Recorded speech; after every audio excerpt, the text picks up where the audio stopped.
Advertencia. Este contenido puede resultar desagradable o perturbador para algunas audiencias.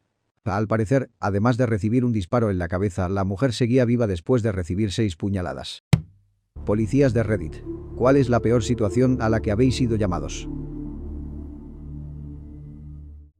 Recibí una llamada por la desaparición de un niño. Al llegar a la casa encontré a la madre muy angustiada y sin saber qué hacer.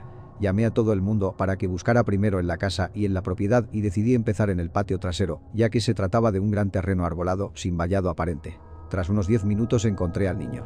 Estaba atrapado en una vieja valla de eslabones en el bosque que estaba bloqueada por un grupo de árboles, por lo que no se podía ver desde la casa. Básicamente había muerto estrangulado en la valla. Debió de trepar por ella, se cayó y su sudadera con capucha quedó atrapada en ella. Lo peor para mí fue tener que avisar por radio, sabiendo que la madre podría llegar a oírlo dentro desde la radio de alguno de los otros agentes. Casi fui yo, estaba jugando de niño y me columpiaba en una soga de la persiana mientras mis padres no miraban y se me enredó en el cuello.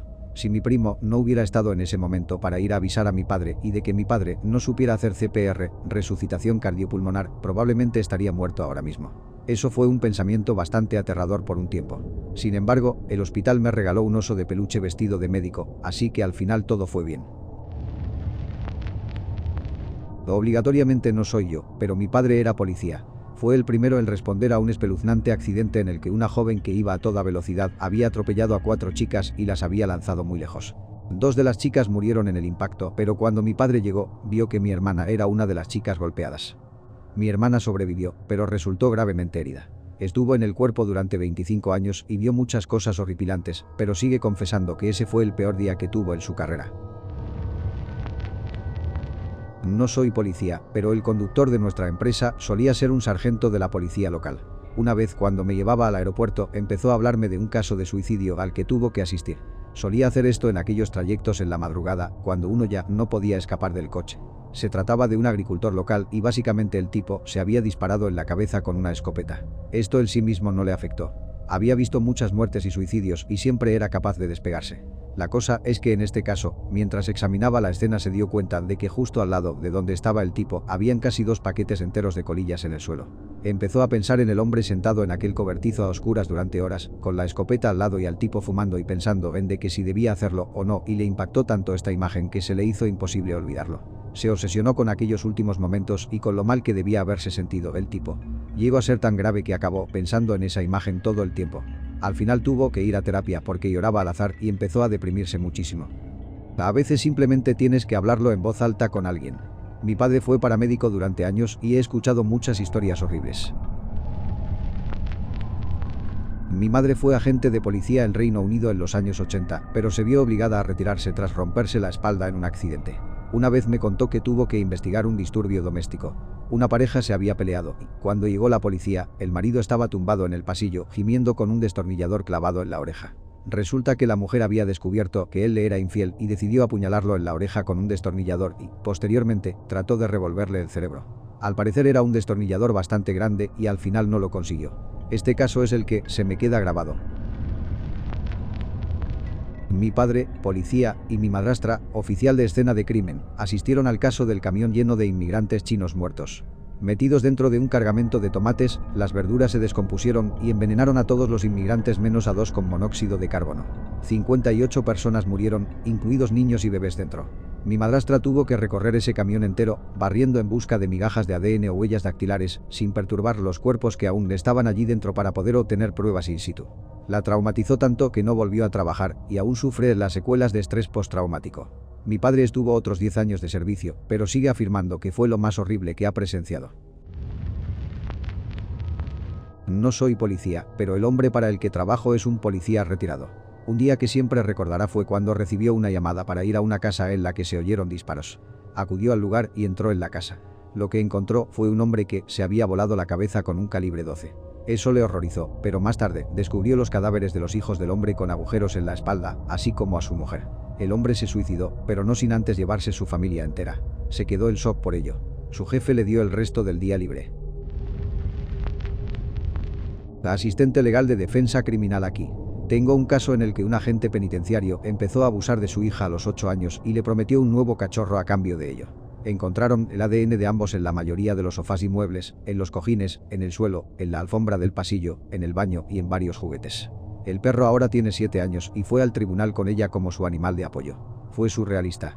Fue muy valiente. Sí, él se declaró inocente y le dijo a su hija: si no le mientes a papá, no volverás a verlo. Ella lo consideró. Pero tuvo que testificar y cuando lo hizo, él estaba acabado. Le cayeron 45 años de cárcel. Por ser un abusador y un exfuncionario de prisiones estoy seguro de que los días pasan lentamente para él. Mi tío formaba parte de la policía de Los Ángeles. Un día estaba en su ronda normal, que se encontraba cerca de un parque.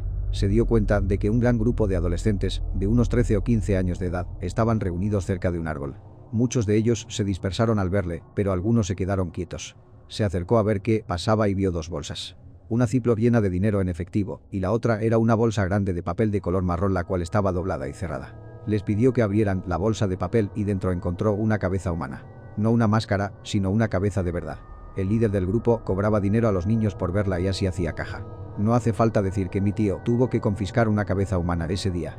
Como dato adicional, esto fue hace aproximadamente 18 años, pero la historia sigue siendo igual de válida. ¿También confiscó el dinero? ¿De quién era la cabeza? La cabeza pertenecía a un hombre de la zona. Los chicos afirmaron haberla encontrado junto al río. En cuanto al dinero, lo confiscaron inicialmente cuando los llevaron para interrogarlos. Eso es todo lo que sé. No sé si los chicos acabaron quedándoselo. Suicidio en progreso. Un hombre se cortó la garganta y ambos antebrazos. Estaba sangrando mucho, pero caminaba y conversaba con nosotros. Los cortes eran profundos, pero sobrevivió. No estoy seguro si lograré sacarme esas imágenes de la cabeza. No veo el desarrollo de los casos, solo veo los juicios. Por lo general, los más jodidos, para mí, tienen que ver con niños. Una mujer con un patrimonio de alrededor de 50 millones de dólares tenía un niño autista de 8 años, pero ella no cree en la existencia del trastorno. Probó numerosos métodos, muy extraños, para curarlo, y finalmente se conformó con creer que 2 de sus exmaridos habían abusado del niño. Tuvo esta idea, supuestamente, porque, aunque el niño no era comunicativo en un 95%, ella juraba que podía enviar mensajes de texto en una BlackBerry con frases completas y más complejas que algunos comentaristas de YouTube en los que el niño explicaba lo que había sucedido y, finalmente la dijo que estaba bien matarlo para salvarlo de los maltratos y que Jesús la perdonaría. Acabó dándole un brebaje letal de drogas o alcohol mientras se alojaban en un hotel de 5 estrellas y luego intentó suicidarse. Obligatoriamente no un policía, pero un exoficial de prisión. Vuelvo a publicar algo que me ocurrió a mí mismo. Estaba trabajando en una cárcel como oficial de detención y recién acababa de terminar nuestra rutina matutina de pasar maquinillas de afeitar de una sola hoja a nuestro tanque de aislamiento médico, cuando la sala de control me avisó por radio de que los reclusos estaban pidiendo ayuda porque alguien se había cortado. Sin pensar en ello, cogí una tirita y me dirigí a la celda. Una vez de vuelta en el tanque, hago rodar las puertas y entro en el tanque. Inmediatamente los otros presos empiezan a gritar que, lo llamaremos Mark, estaba perdiendo la cordura y que lo ayuden. Me apresuro a su celda que es la número 10 de las 10 celdas totales en el panel por lo que estaba al final y frente a la número 5. Llegué a su celda, cuya puerta tenía barrotes verticales por los que podía pasar casi todo el brazo. Ahora, Mark está frente a su espejo sobre el lavabo pronunciando repetidamente, tengo que cortarme el nombre de esta perra del cuello. Además, tiene en la mano la cuchilla de la navaja de afeitar que ha destapado. Empiezo a intentar llamar su atención diciendo su nombre. Tenía una buena relación con él, así que esperaba que fuera útil. Por desgracia para mí, así fue. Mark se da la vuelta con la cuchilla en la mano, hace contacto visual conmigo y en un solo movimiento fluido, se corta desde la oreja izquierda hasta la mitad de la garganta. Todo ello mientras afirma, tengo que quitarme el nombre de esta perra del cuello repetidamente. Debido a la ubicación del corte y al haber cortado su arteria carótida, me golpeó en la cara con un chorro de sangre que luego procedió a rociar por todas las paredes de su celda también. Después de estar en estado de shock por lo que acababa de ver pasar, recuperé mis sentidos y pedí refuerzos y llamé a una ambulancia por un intento de suicidio, aunque realmente creo que solo quería el nombre de su ex fuera de su cuello. Para resumirlo, mi ayuda llegó, forcejeamos con Mark en el suelo y le quitamos la hoja de su mano y le aplicamos presión en el cuello mientras esperamos a que llegaran los paramédicos. Mark es enviado al Hospital Estatal del Norte de Texas de Vernon para los criminales dementes. A las pocas semanas, regresa a la cárcel y vuelve a intentar lo mismo 2 veces más. Todavía tiene su vida por suerte para él. Después de unas semanas, cuando Mark por fin volvió a tomar sus medicamentos y a tener las cosas bajo control, me llamó a su nueva celda. Esta vez fue para disculparse por haberme manchado de sangre y para agradecerme por haberle salvado la vida. También quería hacerme saber, a nivel personal, que tenía hepatitis tipo C. Dijo que estaba sinceramente preocupado por haber arruinado la vida del hombre que acababa de salvar la suya. Poco después me hice las pruebas y por suerte estoy libre, pero aprecio profundamente la preocupación que tuvo Mark en ese momento. No a mí, sino un pariente cercano mío es un agente. Cuando le pregunté sobre su peor día en el trabajo, inmediatamente me contó esta historia. Entró en una casa con sangre salpicada y goteando por todas partes, en varios de los pisos del edificio, y una única víctima muerta en el suelo. Aunque en un principio se pensó que se trataba de un asesinato violento, la investigación del forense y el análisis de la escena del crimen resultaron ser mucho más extrañas. La mujer había intentado suicidarse primero, disparándose en la templa de la cabeza con una pistola antigua. Resulta que la pólvora de las balas se habían degradado tanto que no consiguieron penetrar en su cráneo. A continuación, intentó apuñalarse hasta la muerte con un pequeño cuchillo de cocina, pero aunque se apuñaló en el torso unas 6 veces, no dio con nada importante y siguió bastante viva. A continuación, intenta decapitarse en un banco de sierra circular en el sótano. Por alguna razón, no consiguió llegar muy lejos con ello y decidió volver a subir las escaleras. Luego se desplomó. La causa final de la muerte fue por desangramiento u pérdida de sangre. Ya he publicado esto antes. Llevo mucho tiempo en los cuerpos de la ley y he tratado con algunas de las peores personas de nuestra sociedad que puedas imaginar y también he tenido el placer de encontrarme con algunas de las personas más amables y generosas. Lo que vas a leer a continuación puede que no sea lo peor que hayas leído nunca, pero para mí es lo que más se me queda grabado en la cabeza. Lo que me da pesadillas de forma regular. Hablar de esto ayuda un poco, así que cuando veo que surgen estas preguntas me gusta compartir esta historia. Una familia de 5 personas que murió quemada en su todoterreno. Viajaban por la interestatal cuando un vehículo que iba en dirección contraria cruzó la mediana chocando con ellos, lo que a su vez les hizo chocar con el coche que estaba a su derecha mientras pasaban. Esto provocó que su vehículo quedara envuelto en llamas. No hubo otra salida que la del maletero trasera, ya que sus puertas izquierdas fueron aplastadas por el tipo que cruzó la mediana y su lado derecho aplastado por el coche que intentaban adelantar. El conductor, el padre, murió en el impacto. La madre murió por inhalación de humo. Lo más probable es que hubiera vivido si hubiera podido salir. La hija mayor y la hija menor fueron encontradas en la zona de la escotilla del todoterreno, con la mano de la hija mayor en la liberación. Ambas hijas murieron por inhalación de humo. La madre fue encontrada como si acabara de ayudar a meter a la hija menor en la zona de la parte trasera del todoterreno.